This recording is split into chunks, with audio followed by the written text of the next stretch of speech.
The movie opens with a story of a deer named Bambi, who's seen strolling happily alongside his mother in a quiet forest. But the peace shatters when some hunters kill his mother, leaving poor Bambi abandoned in a cruel world.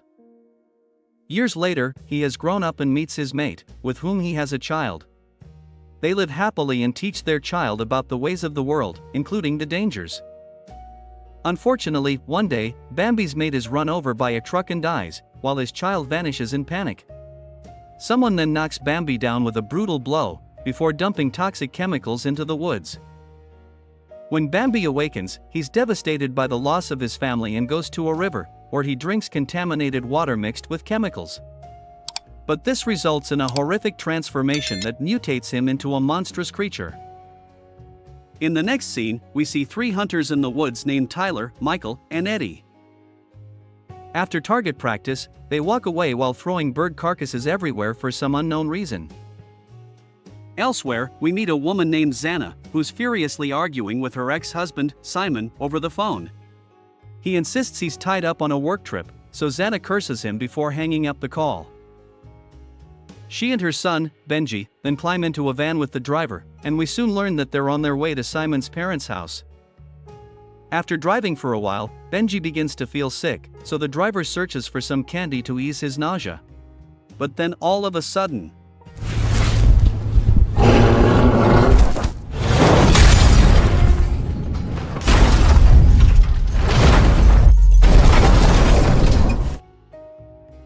the impact causes the vehicle flips and lands upside down in the woods. Fortunately, all three are still alive, but the deer, who appears to be none other than Bambi, soon begins viciously stomping on the van with his massive hooves. The poor driver is brutally crushed and screams in agony, while Xana and Benji somehow manage to escape by shattering the windows. Moments later, the two turn around and see the gigantic deer standing on the van, before they immediately bolt away from there. Elsewhere, we see an old woman, who's in a trance-like state, and is just blurting out Bambi's name repeatedly.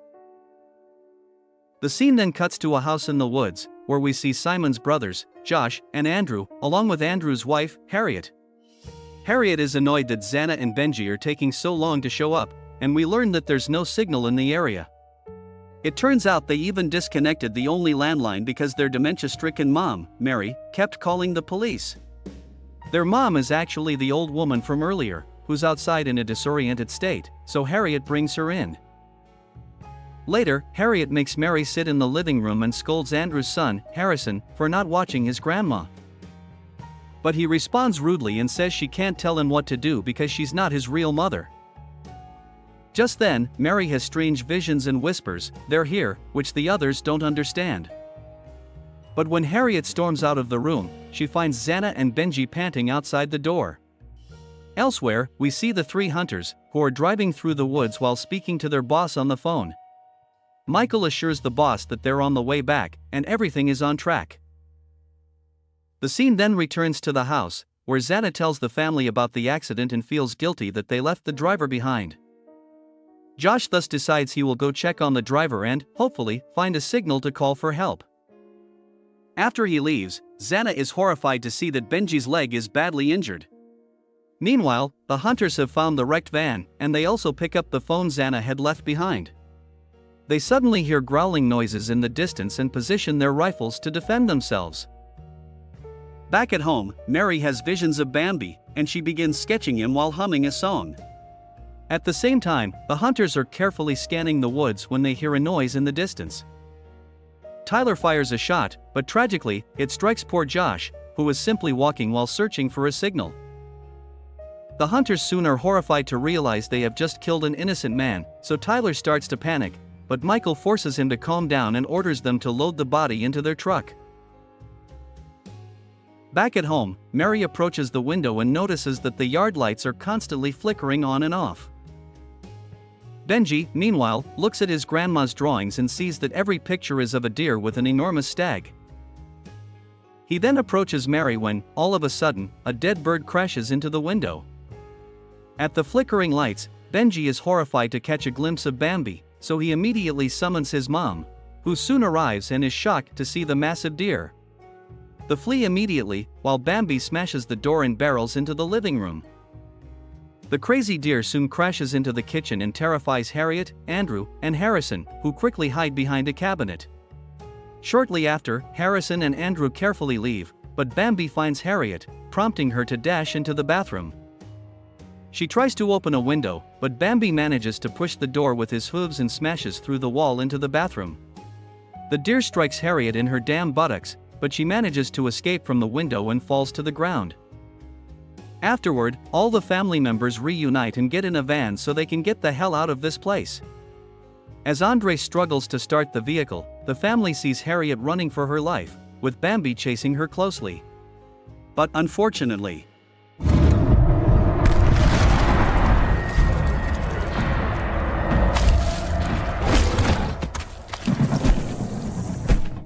the family is frozen with fear, but the van roars to life just in time, and Andrew slams his foot on the gas.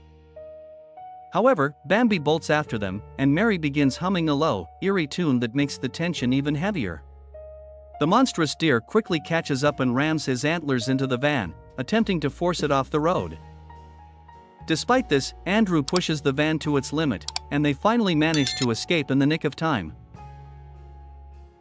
Meanwhile, the hunters arrive at the family's house, which is now a scene of utter destruction. Outside, they find Harriet, who is miraculously still alive. Eddie raises his gun to put her out of her misery, but the sadistic Michael stops him and plunges his knife into her throat. Back on the road, the family is forced to come to a stop because a massive fallen tree is blocking their path. A frustrated Andrew starts cursing Simon, who insisted they all gather there, just because he didn't want to stay alone with the kid, and the worst part is, Simon didn't even show up. Afterward, Andrew and Harrison tie the log to the van so they can drag it to the side, while Xana puts Benji behind the wheel and asks him to start the engine.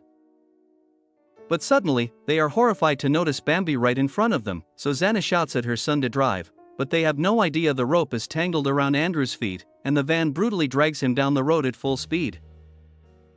Luckily, they manage to pass through the crazy deer. Meanwhile, a terrified Harrison is stranded alone in the dark woods when he suddenly hears heavy footsteps nearby. He runs away deep in the woods, only for Bambi to appear and chase him. Poor Harrison runs with all his might, but soon trips and falls. Just then, Bambi catches up, so Harrison stays still and buries his face in the ground while bracing for the worst. Bambi approaches him, but before he can attack, he hears something in the distance and decides to follow the sound. Back on the road, the van comes to a stop, as it turns out it ran out of gas. A frustrated Xana then goes outside and is horrified to see that they've been dragging Andrew all this time. Benji also steps out and asks if his uncle's okay, but Xana scolds him for leaving Grandma alone, and they soon realize that the old woman has left the car. Fortunately, they notice Mary drifting into the woods alone, so they run to approach her. Elsewhere, Harrison is alone in the woods, looking for a signal when he hears rustling sounds and gets worried. It turns out to be nothing more than a tiny rabbit. And then, the rude boy does this. Fucking thing! Moments later, a swarm of rabbits appears out of nowhere and surrounds him, and these animals are also mutated like Bambi. A terrified Harrison apologizes and attempts to back away slowly, but he trips, and his head is caught in a bear trap. The poor guy screams in pain as the rabbits brutally devour him to death. We also notice a camera in one of the trees capturing his death, and it turns out someone is monitoring everything. Elsewhere, Xana and Benji follow Mary to the deep woods, where Xana tries to calm Grandma, who is rambling strange words. But Benji abruptly lights a flare he found in the van earlier and illuminates everything. Xana tries to stop him, but she's horrified to see Bambi's nest, where hundreds of skeletons and corpses are scattered across the ground. Suddenly, Mary starts singing in fear, just as Bambi appears out of nowhere, forcing the three to flee once again. They soon arrive at the main road, where they come across Michael's car, and the hunters agree to give them a ride. On the way, Xana requests their phone to call the police, as she thinks Harrison and Josh are alive and still in the woods. But Michael assures her that he will take them to their home first, where there's a satellite phone so they can call for help. As the car drives away, we see the hunters throwing a bird's carcass out the window once again. Shortly after, they arrive at the hunter's place, where they meet the boss, who shockingly turns out to be Simon. An excited Benji rushes to hug his dad, but Simon doesn't seem too happy to see his family. Later, Xana demands to know what Simon is doing here and how he knows these hunters, but he just says it's complicated. She explains how traumatized their son is tonight, but Simon tells her none of them were supposed to be here, and it's her fault for forcing him to spend the weekend with Benji. Unfortunately, the boy overhears this conversation and realizes he is nothing more than a burden for his dad, which breaks his heart. A frustrated Benji heads out when, all of a sudden, he hears an animal whimpering in the distance. At the same time, Simon finally comes clean and reveals to Xana that his pharmaceutical company accidentally dumped toxic chemicals in the woods, and the contaminated water caused the deer to mutate. That's why he hired these hunters to find the mutated creatures and finish them. Xana is horrified that he's responsible for the death of his own family and suggests they call the cops, but Simon refuses, saying he would end up in jail. Meanwhile, Michael and his partner, Joe, overhear this conversation on a security camera, but he says they will still proceed with the plan anyway. Outside, Benji notices Eddie and Tyler, who have kidnapped a baby deer in a cage and are taking it somewhere. On the other hand, Xana arrives at the control room and grabs a phone to call the cops, while Simon tries to snatch it away from her. But Michael suddenly pulls out a gun and warns Xana that if she doesn't hand over the phone, he'll hurt her without a second thought. The frustrated woman obliges and notices on the computer screen pictures of mutated animals, who have either been killed or captured by these hunters. And so, Michael tells her that this is all done to cover up the problems caused by her ex-husband. Moreover, they plan to lure Bambi here to kill him, and Xana can't believe that Simon would put their son's life at risk by bringing him here. She then goes to the living room, only to learn that Benji is missing. Elsewhere, Benji follows Tyler and Eddie, who arrive in the middle of the forest and place the cage on the ground. The poor animal is whimpering, so Eddie begins yelling and kicking the cage. Tyler thinks it's a bit cruel, but Eddie argues that it's just an animal that doesn't have any feelings. Afterward, Tyler goes to relieve himself when he suddenly hears a rustling sound from the leaves. And then this happens.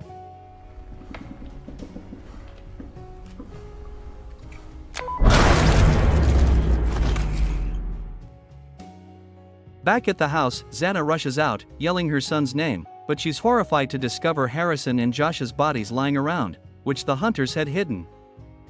In the woods, Eddie gets annoyed that Tyler still hasn't returned and goes to find him, but is shocked to see his headless body. The terrified man soon notices Bambi in the distance, prompting him to run away. Meanwhile, Benji takes this chance to approach the cage and finally lets out the baby deer. Returning to the house, Michael is failing to contact Eddie and Tyler. Joe then shows him the footage of Benji taking the deer out, which frustrates Michael, so he promptly heads out into the woods to eliminate the kid. Elsewhere, Eddie manages to get into his car and frantically tries to escape. But it doesn't take long before this happens.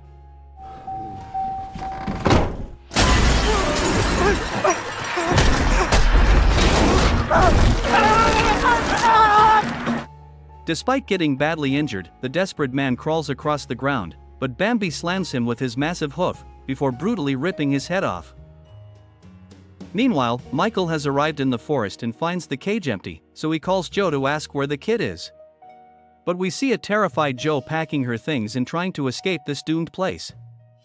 But while attempting to leave, she notices Bambi approaching Mary in the living room. Bambi is ready to attack when a noise from Joe catches his attention. He then smashes through the door where she is hiding, and in a desperate move, she fires a shot at the gas tank, triggering a massive explosion. Elsewhere, Benji watches as the house is destroyed, just as Michael approaches. Benji's parents also arrive, and Michael points a gun at them while Simon tries to calm him down. Michael only wants the baby deer, so Simon tells his son to do what the man says. However, Benji refuses to give up the animal, so an enraged Simon begins blaming Xana for turning his son against him. But then, their argument is cut short when they see Bambi approaching, and even though he's battered from the explosion, he's still alive. Michael fires a brutal shot at him, but Bambi rams him with his antlers and drags him into the woods. Michael's phone falls to the ground, and both Simon and Xana rush for it, as she wants to call the cops. But Simon manages to snatch it first and tells Xana that he won't let her ruin his life. At this moment, Bambi once again returns and stands in front of Benji. But instead of saving his son, the cowardly Simon apologizes and runs away. Xana then nervously approaches Benji and asks him to stay still. She explains that she'll get Bambi's attention, and during that time, he must run as fast as he can. Benji doesn't want to abandon his mom, and just then, the baby deer begins whimpering. It finally dawns on Xana that it's Bambi's child, and he only wants his baby back. And so, she carefully grabs the baby deer and places it just inches away from its father. Here, the mother and son watch as Bambi reunites with his child after a long separation. Unfortunately, this heartwarming moment suddenly comes to an end when Michael, who is still alive, stumbles out of the woods and starts firing several shots at Bambi. This badly ends up hurting the deer, while Michael soon runs out of bullets. Suddenly, Michael is shot dead by Mary, who had somehow escaped the fire. Benji now hugs his grandma, who finally seems more lucid and clear-headed. Elsewhere, Simon is seen speeding away in his car but pulls over when he notices something moving in the back seat. But he finds nothing, and it is at this point that he freezes in terror as one of the mutated rabbits locks eyes with him from the dashboard. Simon slowly attempts to step outside, but the rabbit viciously bites his neck and ends his pathetic life. In the final scene, Bambi finally succumbs to his injuries while Xana, Benji, and Mary watch with tears streaming down their faces. The baby deer nuzzles his father and tries desperately to wake him, but nothing works. The movie ends as the baby deer realizes his father is gone and lets out a heart-wrenching cry that echoes through the forest. Thus, we reach the end of this movie. Thanks for watching. If you like the movie, support us. Don't forget to subscribe for more movie recaps. See you in the next movie. Goodbye.